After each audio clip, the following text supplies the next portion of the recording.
Hey friends, welcome back to the channel with more of the Big Bang Theory. This is season 3, episode 14, and last time, Sheldon and Leonard's apartment was robbed while they were out having dinner, and yeah, they lost their TV, laptop, video games, video game consoles, probably all worth a lot of money, and the thing that we focused most on, though, was how Sheldon felt unsafe in his own apartment afterwards. He heard a noise in the middle of the night, wound up crawling along the window ledge to Penny and Leonard's window and interrupted them right before they were about to have sex, left through the door eventually, shocked himself with the electric net that Howard set up for them, and yeah, eventually tried to go to Bozeman, Minnesota, I think, to Montana to get away from all of this, but it was immediately robbed again. Poor Sheldon. Anyway, excited to continue with this series. If you want to watch the full reaction or you want to see episodes a week early, check out Patreon in the link in the description below.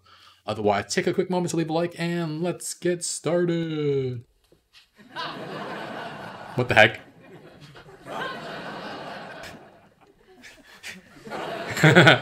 What you doing? I'm attempting to view my work as a fleeting peripheral image so as to engage the superior colliculus of my brain. You've been up all night? Is it morning? Yes.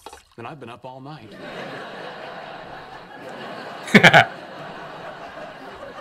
Oh, stayed on it this time. Oh god. Penny, I told you if you don't put him in his crate at night, he just runs around the apartment. He's either isolating the terms of his formula and examining them individually, or He's a pirate. looking for the alligator that swallowed his hand after Peter Pan cut it off. Captain Hook's hand was eaten by a crocodile, not an alligator. Uh, Don't mock me, at least get your facts straight. It just won't coalesce. Maybe you need a fresh start. Are we throwing it out the window?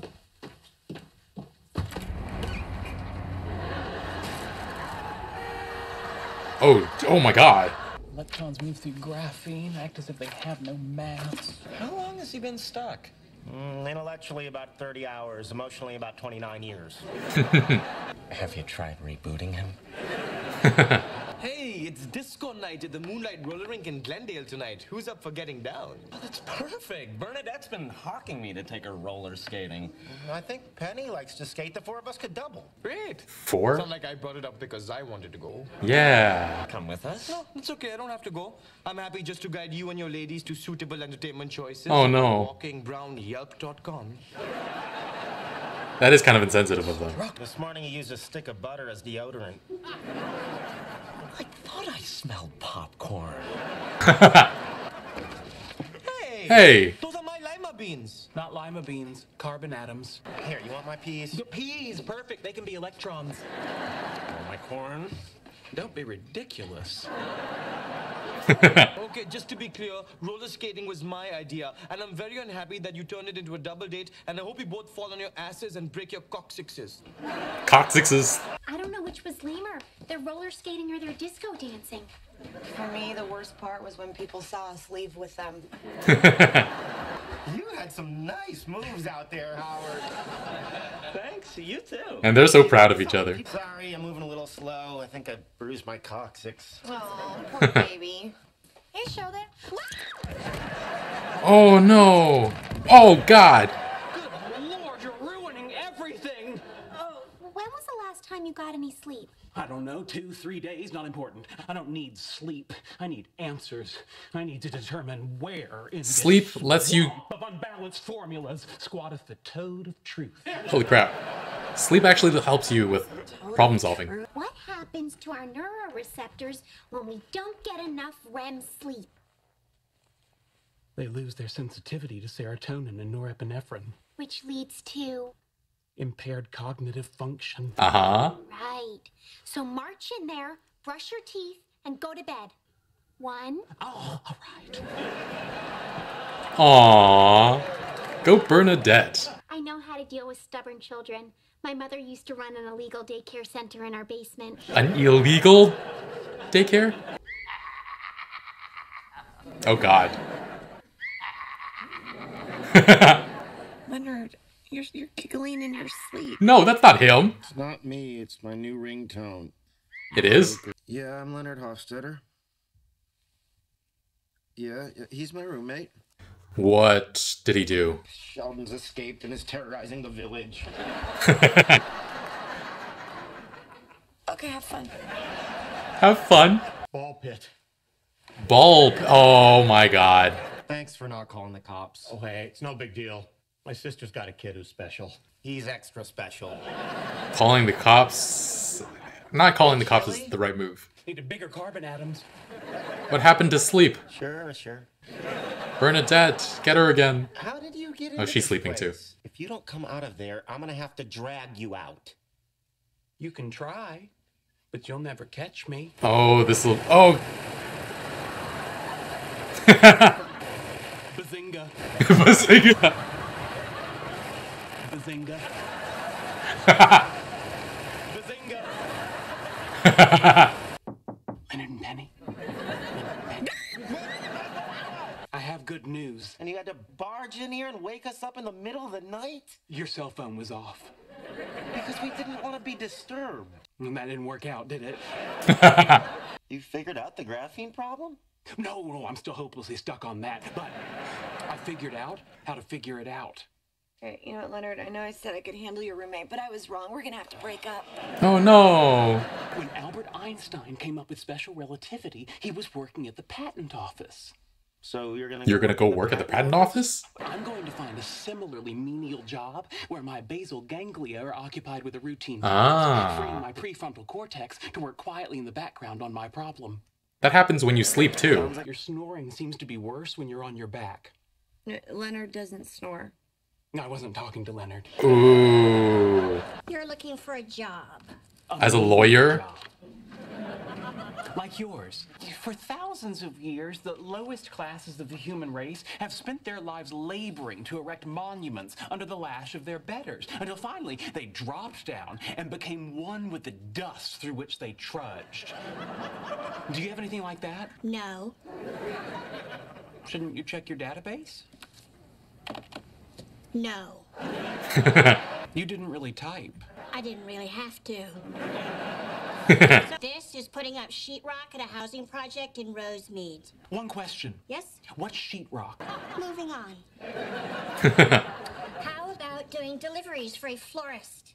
That seems acceptable. Do You have your don't own car? drive. I don't drive. What was your last job? Senior theoretical particle physicist at Caltech, focusing on M theory, or in layman's terms, string theory. Just give me a second. She just left. She's not coming back, is she? Oh. They're behind you. Wow. Sheldon. Did he just start working here without being hired? I asked myself, what is the most mind-numbing Oh, pedestrian job conceivable? And 3 answers came to mind. A toll booth attendant, an Apple Store genius, Wow. and what Penny does. Since I don't like touching other people's coins, and I refuse to contribute to the devaluation of the word genius, here I am. You just walked in and they hired you? Just like that? Oh, heavens no. Since They I didn't don't- hire him. Bernadette Tableton wants their check. Thanks, Sheldon. Sheldon, this isn't even what I do. I'm a waitress, not a busboy. You're right, that is more menial. Wow. Shall 1 bacon cheeseburger, breaking 2 Jewish dietary restrictions simultaneously. Beer battered fish and chips. Now, I also brought you salsa. It's a little unconventional, but I think you'll like it. It's zingy. Zingy. He's actually pretty good at this. Black beans, not pinto beans? Yes. Double guac. Oh. Cilantro? Nope. Lettuce shredded, not chopped? Yep. You understand why I'm doing this to you? I do.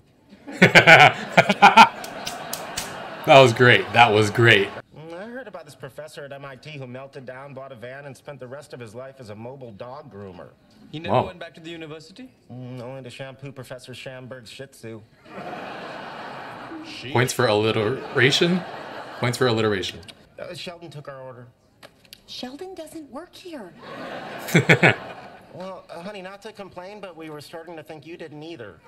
Ooh. Good Lord. He figured it out. The interference pattern in the fracture. They move through the graphene as a wave. It's a wave!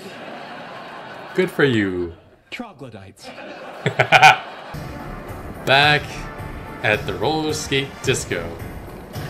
Oh god.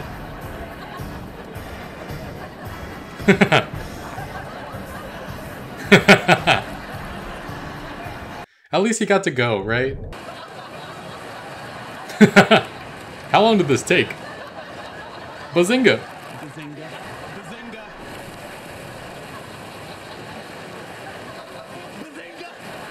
Bazinga. Bazinga. Oh, Raj. Sometimes he can be so bad, but there's a side of him that's just so wholesome as well. There he is, like, just twirling around with Howard, and he just got the biggest smile on his face. It was very cute.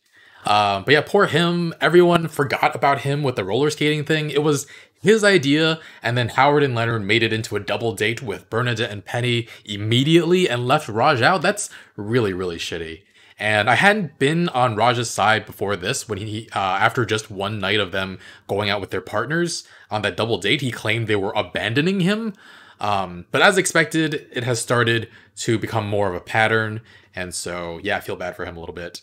But yeah, Howard did make it up to him by taking him out, and that twirling scene is great.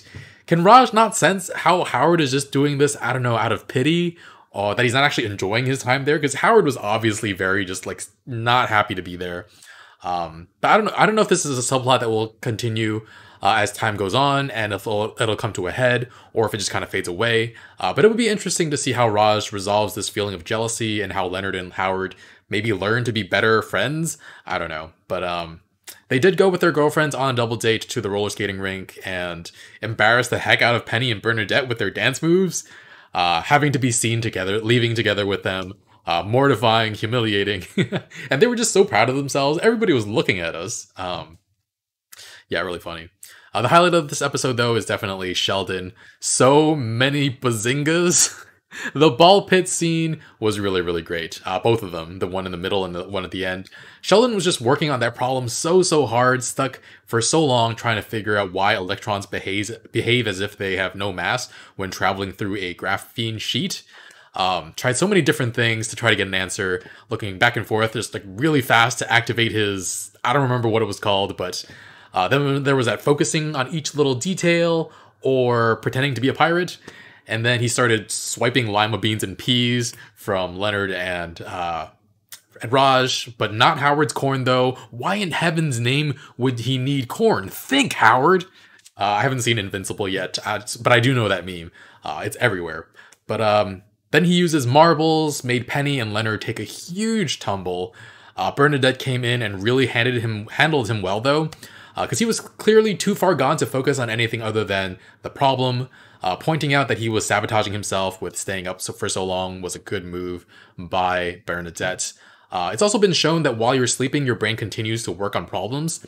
It's probably why the saying "sleep on it" exists. Like maybe you should sleep on it. Sometimes you can try to solve a problem for so long and you just can't get through it.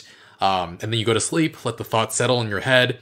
It's like resting at a bonfire in Souls games, where that's where you level up. That's where you get stronger. Your brain works on things in the background, and it's much easier to have an epiphany or make a breakthrough afterward. I mean, personally, I haven't really felt it all that often, except for with just video games. Sometimes, because of my stubbornness, I leave a game difficulty too high and fail many times at a single boss fight or something. But after going to sleep the next time I come back, and I beat it with ease. Like, really fascinating to see that unfold. You can actually see that in my Undertale playthrough against my fight against Papyrus. I failed like so many times, and the next time I came and I beat it almost immediately. But yeah, if this all sounds like pseudoscience to you, actually look it up. It's fascinating. Not sure what term to Google. Brain problem solving sleep? I don't know. Anyway, Bernadette did a good job wrangling Sheldon. Her mom apparently used to run an illegal daycare center in a basement. Who's sending their children there? I guess the cost of childcare is really expensive. But yeah, still. Anyway, love the Joker ringtone. Not that I would ever use it, but it was funny in the episode. Super creepy, and Leonard should totally change it, but he paid $3 for it. Do you guys ever feel that way? You make a purchase you regret, but you still want to get your money's worth, so you use it and hate every second of it. But yeah, security guard called Leonard. Choosing not to call the cops in that moment was a very good move. I'm guessing it was like unintended social commentary with how police have responded to calls regarding people having mental health crises. But But yeah, Sheldon goes looking for a menial job to be just like Albert Einstein working at the patent office, letting his mind do the busy work while his subconscious continues to work at the back of his head, which incidentally is similar to how sleep helps you with problem solving. And he keeps insulting everybody, though. First, the woman who works at the employment center, poor woman. And then he just starts working at the Cheesecake Factory. No need to get paid. That's not the point. At first, he's a busboy, but then he moves to a waiter because that's more menial than... What Penny does is the most menial thing of all, is what his justification was. And he's actually not bad as a waiter. Surprisingly good at it, actually. And Leonard, Howard, and Raj even come in to be served by him. Hope the other waiters and waitresses still get tipped since Sheldon was technically stealing their customers. But yeah, love the way Leonard gets back at Sheldon for all the times he goes off on his laundry list of demands. You understand why I'm doing this to you, right? I do. Good. And then he drops a bunch of plates, figures out the solution to his problem. It was that electrons move through graphene sheets like a wave, which I don't know what took him so long for that. Like, I could have theorized that at some point. But then he just leaves with all the plates on the floor. He technically didn't work there, so he didn't get paid. So I guess that's to be expected. But I guess now Penny has to clean it up, or somebody, I don't know, somebody tip her, basically. I used to tip 20%, but since the pandemic started, I've gone to 30% because... frankly, the waitstaff deserve it working through a health crisis, and I don't think I'll go back after to 20%. I think I'm going to stick at 30% for forever, basically. But anyway, at the time of this recording, the Delta variant is kicking our butts, so any chance by the time all this airs, it'll be all fine and dandy. Really doubtful, but anyway. This was a good, fun episode. I really, really enjoyed it. If you want to see the full reaction or you want to see episodes a week early, check out Patreon in the link in the description below. Otherwise, take a quick moment to leave a like, and I will see you guys next time. Bye, friends.